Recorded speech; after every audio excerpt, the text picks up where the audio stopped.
그 부족하다는 느낌, 그 열등감이야말로 우리를 더 노력하게 만들고 더 나은 사람이 되고 싶다는 강렬한 욕망을 불러일으킨다는 겁니다.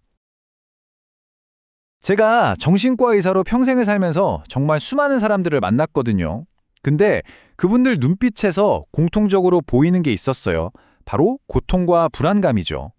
스스로를 너무 보잘것없다고 여기고 그걸 감추려고 애쓰다가 오히려 더 큰 상처를 받곤 했습니다. 저는 그들에게 늘 이 말을 해주고 싶었어요.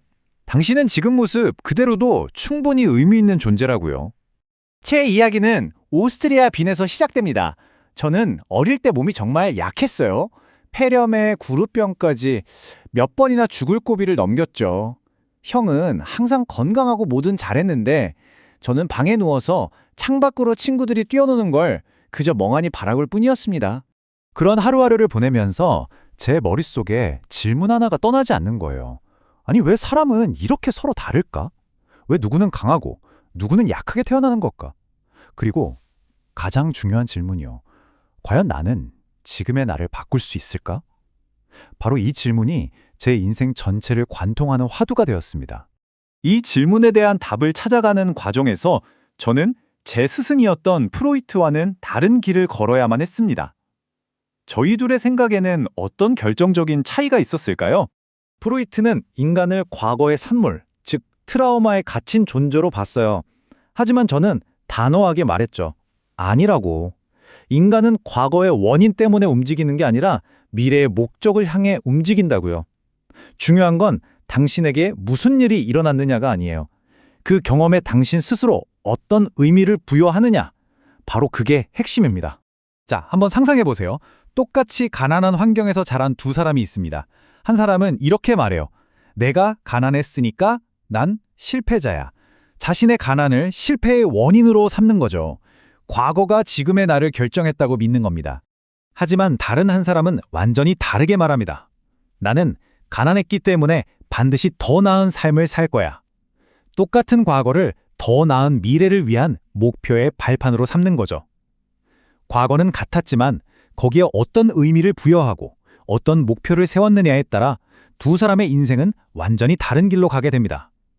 이게 바로 제가 말하는 선택의 힘입니다. 자, 그럼 우리를 주저앉게 만드는 그 열등감, 이건 대체 어떻게 해야 할까요? 저는 여기서 아주 혁명적인 관점을 제시합니다. 열등감은 약점이 아니에요. 오히려 우리를 성장시키는 가장 강력한 엔진이라는 겁니다. 저는 이 과정을 보상이라고 불렀어요. 사람은 누구나 어떤 결핍을 안고 태어나잖아요. 몸이 약할 수도 있고 가난할 수도 있고 외모에 자신이 없을 수도 있죠. 근데 바로 그 부족하다는 느낌, 그 열등감이야말로 우리를 더 노력하게 만들고 더 나은 사람이 되고 싶다는 강렬한 욕망을 불러일으킨다는 겁니다. 제 삶 자체가 이 보상의 가장 완벽한 증거였어요. 저는 어릴 때부터 늘 병을 달고 살았죠. 항상 건강하고 활기찼던 형을 보면서 깊은 열등감을 느꼈습니다. 저에게 건강이라는 건 가장 큰 결핍이자 선망의 대상이었던 거죠. 그리고 바로 그 열등감이 저를 의사의 길로 이끌었습니다.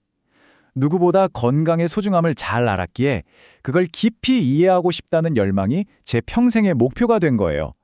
저의 가장 큰 약점이 오히려 저의 가장 큰 강점을 만들어낸 셈이죠. 그래서 저는 이걸 정말 강조하고 싶어요. 열등감을 느끼는 것 자체는 아무런 문제가 아닙니다. 오히려 자연스러운 거예요. 진짜 문제는 그 열등감을 난 원래 이래 하면서 아무것도 하지 않을 핑계로 삼는 태도, 바로 열등 컴플렉스입니다. 자, 이렇게 내 안의 관점을 바꿨다면 그 성장은 어디서 실현될 수 있을까요? 저는 그 답이 혼자가 아니라 타인과의 관계, 즉 연결과 공동체 안에 있다고 봤습니다. 제 심리학의 또 다른 핵심 개념이 바로 이 공동체 감각입니다. 이건 그냥 다른 사람들이랑 잘 어울리라는 뜻이 아니에요. 내가 이 세상의 일부이고 누군가에게 도움이 될 수 있는 존재라는 깊은 소속감을 말하는 겁니다.